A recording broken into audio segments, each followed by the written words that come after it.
আসসালামু আলাইকুম এভরিবডি।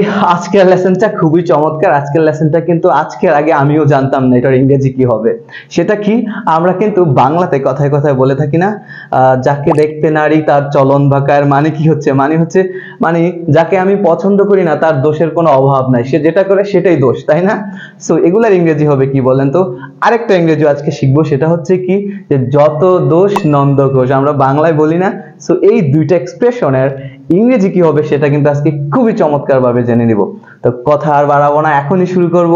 তাহলে প্রথমে কি বলেছিলাম, যে যাকে দেখতে নারী তার চলন বাঁকা, মানে যাকে দেখতে ভালো লাগে না তার দোষের কোনো অভাব নাই, এই দোষ ওই দোষ, ওর প্রচুর পরিমাণে দোষ থাকে।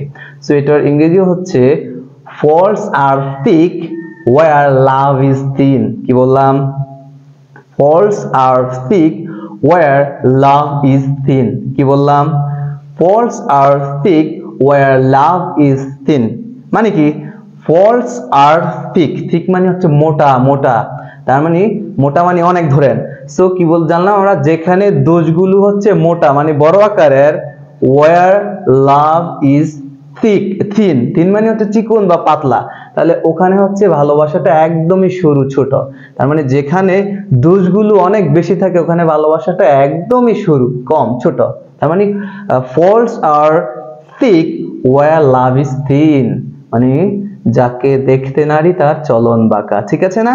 একটু দেখেন, একটু ডিকশনারি সার্চ করলে পাবেন যে অর্থগুলো কি। হ্যাঁ, থিক মানে হচ্ছে মোটা বা বেশি, আর থিন মানে হচ্ছে পাতলা বা সরু। ঠিক আছে?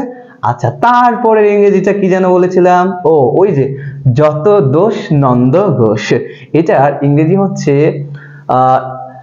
all are blaming nobody, all are blaming nobody, all are blaming nobody, মানে কি যত দোষ নন্দ ঘোষ।